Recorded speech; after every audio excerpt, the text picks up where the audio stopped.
আমি ধীরে ধীরে আমার মুখটা তার কানের কাছে নিয়ে গেলাম। আমার তপ্ত নিঃশ্বাস পায়েলের ঘাড়ে ছিটকে পড়তেই সে অস্ফুট একটা শব্দ করে চোখ বুজল। আমি তার কানের লতিতে ঠোঁট ছোঁয়ালাম। এক অবর্ণনীয় বিদ্যুতের ঝিলিক যেন আমাদের দুজনের শরীর বেয়ে নেমে গেল। পায়েলের শরীরের প্রতিটি অংশ তখন আমার স্পর্শে চঞ্চল হয়ে উঠছিল। হ্যালো বন্ধুরা, আপনাদের সবাইকে আমাদের চ্যানেলে আরও একবার স্বাগত জানাচ্ছি। আজ আমি আপনাদের জন্য নিয়ে এসেছি মিষ্টি মধুর এক সম্পর্কের গল্প। শালি আর দুলাভাইয়ের সম্পর্ক মানেই তো মিষ্টি খুনসুটি, একটুখানি শাসন আর লুকিয়ে থাকা কিছু না বলা অভিমান। কিন্তু সেই খুনসুটি যখন এক নির্জন বৃষ্টি ভেজা রাতে এক অন্যরকম মোড় নেয়, তখন কি হয়? অনুভূতির কোন নতুন জোয়ারে ভেসে যায় দুটো মন। আজকের এই অসাধারণ এবং রোমাঞ্চকর গল্পটি শেষ পর্যন্ত শুনতে একদম ভুলবেন না। আর ভালো লাগলে এখনই ভিডিওটিতে একটি লাইক দিয়ে দিন। চলুন শুরু করা যাক। শহরের বুকে তখন শ্রাবণের অঝোর ধারা। জানলার কাচ বেয়ে জল গড়িয়ে পড়ছে। আমার স্ত্রী বৃষ্টি দুদিনের জন্য তার এক বান্ধবীর বিয়েতে ঢাকার বাইরে গেছে। বাড়িতে আমি একদম একা থাকার কথা ছিল, কিন্তু বৃষ্টির ছোট বোন, মানে আমার শালি পায়েল, তার কলেজের প্রজেক্টের কাজের জন্য আমাদের বাড়িতেই রয়ে গেছে। পায়েলের বয়স 20 বা 21। চঞ্চল, হরিণীর মতো দুটো চোখ, আর হাসলে গালে ছোট একটা টোল পড়ে। তার এই চপলতা আর মিষ্টি স্বভাবের কারণে বাড়ির সবাই তাকে ভীষণ ভালোবাসে। আর আমার সাথে তো তার সারাক্ষণই টম অ্যান্ড জেরির মতো ঝগড়া লেগেই থাকে। কিন্তু আজ পরিস্থিতিটা একটু অন্যরকম ছিল। রাত তখন প্রায় 9:30। বাইরে বাতাসের বেগ বাড়ছে। আমি ড্রয়িং রুমে বসে ল্যাপটপে অফিসের কিছু কাজ করছিলাম।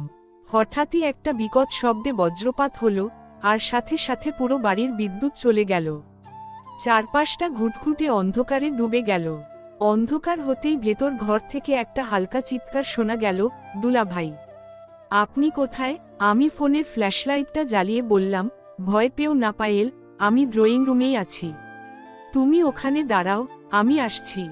আমি যখন টর্চ নিয়ে পায়েলের ঘরের দিকে যাচ্ছিলাম, তখনই পায়েল অন্ধকারের মধ্যে তাড়াহুড়ো করে আসতে গিয়ে সরাসরি আমার বুকের ওপর এসে পড়ল।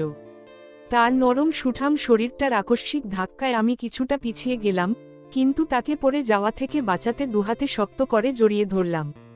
ফোনের হালকা আলোয় দেখলাম পায়েলের চোখ দুটো ভয়ে বন্ধ হয়ে আছে। সে একটি পাতলা সুতির লাল কুর্তি পরেছিল। তার ভেজা চুল থেকে শ্যাম্পুর এক মিষ্টি সুবাস সরাসরি আমার নাকে এসে লাগল। পায়েল, চোখ খোলো, আমি আছি তো, আমি একটু নিচু গলায় বললাম। পায়েল আস্তে আস্তে চোখ খুলল। আমাদের এত কাছাকাছি উপস্থিতি তার ভেতরের ভয়টাকে মুহূর্তে এক অদ্ভুত লজ্জায় বদলে দিল। সে আমার বুক থেকে মাথাটা সরিয়ে নিয়ে ফিসফিস করে বলল, আপনার বুকে এত জোর কেন দুলাভাই? আমার তো দম আটকে যাচ্ছিল।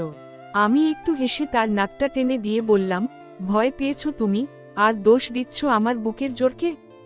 নাও, এই মোমবাতিটা ধরো। আমরা দুজনে ড্রয়িং রুমের সোফায় এসে বসলাম। টেবিলের ওপর জ্বলতে থাকা মোমবাতির আলো ছায়ায় পায়েলকে আজ এক অন্যরকম মায়াবী লাগছিল। তার ফর্সা গাল দুটো মোমবাতির আভায় আরও উজ্জ্বল হয়ে উঠেছিল। বাইরে তখন বৃষ্টির শব্দ আরও তীব্র হচ্ছে। ঘরের ভেতরে আমরা দুজন একদম স্তব্ধ। পায়েল হঠাৎ আমার দিকে তাকিয়ে বলল, আপনাকে একটা কথা জিজ্ঞেস করব দুলাভাই? সত্যি করে উত্তর দেবেন কিন্তু। আমি ল্যাপটপটা একপাশে সরিয়ে রেখে বললাম, হুম বলো, কি জানতে চাও? আপু যখন বাড়িতে থাকে না, আপনার কি খুব একাকী লাগে? পায়েলের গলার স্বর এবার কিছুটা গম্ভীর, চোখের দৃষ্টিতে এক অদ্ভুত কৌতূহল। আমি একটু থমকে গেলাম, তারপর পায়েলের একদম কাছে সরে গিয়ে বসলাম। আমাদের মাঝখানের দূরত্ব তখন মাত্র কয়েক ইঞ্চির। একাকী তো লাগছিল পায়েল, কিন্তু এখন এই ঝড়ের রাতে তুমি পাশে থাকায় সেই একাকিত্ব যেন কোথায় হারিয়ে গেছে। আমার এই স্পষ্ট এবং গভীর উত্তর শুনে পায়েল চোখ নামিয়ে নিল। তার বুকের দ্রুত ওঠানামা স্পষ্ট বোঝা যাচ্ছিল। সে তার ওড়নাটা আঙুলে জোড়াতে জোড়াতে বলল, আপনি বড্ড বেশি বানিয়ে কথা বলতে পারেন। আমি আর নিজের ওপর নিয়ন্ত্রণ রাখতে পারলাম না। পায়েলের সেই কাঁপতে থাকা হাতটা আমি আমার নিজের হাতের মুঠোয় নিয়ে নিলাম। পায়েলের ফর্সা হাতটা বরফের মতো ঠান্ডা হয়েছিল। পায়েল, তুমি কি এখনো কাঁপছ?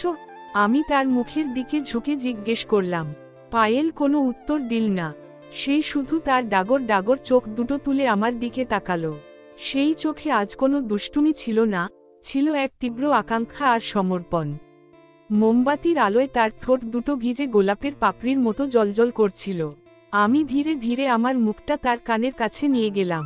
আমার তপ্ত নিঃশ্বাস পায়েলের ঘাড়ে ছিটকে পড়তেই সে অস্ফুট একটা শব্দ করে চোখ বুজল। আমি তার কানের লতিতে ঠোঁট ছোঁয়ালাম। এক অবর্ণনীয় বিদ্যুতের ঝিলিক যেন আমাদের দুজনের শরীর বেয়ে নেমে গেল। পায়েল আমার শার্টের কলারটা শক্ত করে খামচে ধরল।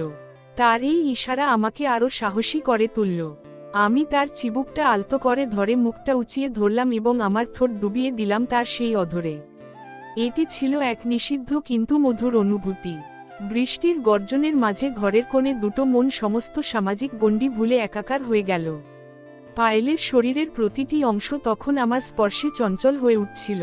সেই ঝোড়ো রাতে মোমবাতিটা কখন গলে নিভে গেল, আর কখন আমরা অন্ধকারের চাদরে নিজেদের ঢেকে নিলাম, তার হিসেব রাখার মতো সময় আমাদের কারো ছিল না। পরদিন সকালে যখন জানলা দিয়ে ভোরের আলো এসে ঘরের মেঝেতে পড়ল, বৃষ্টি তখন থেমে গেছে। চারপাশটা একদম শান্ত। আমি চোখ খুলে দেখলাম পায়েল ডাইনিং টেবিলে চায়ের কাপ সাজাচ্ছে। তার পরনে অন্য একটি পোশাক, চুলগুলো পরিপাটি করে বাঁধা। তবে তার মুখে এক অন্যরকম লাবণ্য আর চোখের কোণে কাল রাতের সেই গোপন সুখের ছোঁয়া স্পষ্ট। আমি ডাইনিং টেবিলে গিয়ে বসতেই পায়েল আমার দিকে চায়ের কাপটা এগিয়ে দিল। তার আঙুল যখন আবার আমার আঙুল স্পর্শ করল, সে মিষ্টি করে একটু হাসল। নিন জামাইবাবু, চা খান। আপু কিন্তু আজ বিকেলেই ফিরে আসবে, পায়েল নিচু গলায় কিছুটা দুষ্টুমির সুরে বলল। আমি চায়ের কাপে চুমুক দিয়ে তার চোখের দিকে তাকালাম। আপু ফিরে আসবে ঠিক আছে, কিন্তু কাল রাতের সেই ঝড়টা কি আবার আসবে না? পায়েল উদ্ধৃতি চিহ্ন। পায়েল বারান্দার দিকে হেঁটে যেতে যেতে ঘুরে তাকালো এবং চোখ টিপে ফিসফিস করে বলল, আকাশে মেঘ জমলে ঝড় তো আসবেই, শুধু অপেক্ষা করতে জানতে হয়। আমি মনে মনে হাসলাম। আমি জানতাম এই বৃষ্টি ভেজা রাত আমাদের দুজনের মাঝে এক নতুন এবং গোপন অধ্যায়ের সূচনা করে দিয়ে গেছে। তো বন্ধুরা, কেমন লাগলো শালি আর দুলাভাইয়ের এই মায়াবী ও রোমাঞ্চকর রাতের গল্পটি? পায়েলের এই মিষ্টি অভিমান আর জামাইবাবুর এই সাহসী রোমাঞ্চ কি আপনাদের হৃদয়েও দোলা দিয়েছে? যদি গল্পটি আপনাদের মনে ধরে থাকে, তবে কমেন্ট বক্সে অবশ্যই আপনাদের মূল্যবান মতামত জানাবেন। আপনাদের প্রতিটি কমেন্ট আমাদের নতুন গল্প বানাতে দারুণ অনুপ্রেরণা যোগায়। এই গল্পের দ্বিতীয় অংশ বা এমন আরও অনেক রসালো ও আকর্ষণীয় কাহিনী সবার আগে শুনতে চাইলে ভিডিওটিতে এখনই একটি বর্ষর লাইক দিন এবং বন্ধুদের সাথে শেয়ার করুন। আর হ্যাঁ, আমাদের এই সুন্দর পরিবারের নিয়মিত সদস্য হতে চ্যানেলটি এখনই সাবস্ক্রাইব করে পাশের বেল আইকনটি অল করে রাখুন। আজ এই পর্যন্তই। খুব শীঘ্রই দেখা হবে নতুন কোনো এক উত্তপ্ত ও চমৎকার গল্পে। ততক্ষণ পর্যন্ত সবাই ভালো থাকুন, সুস্থ থাকুন। ধন্যবাদ।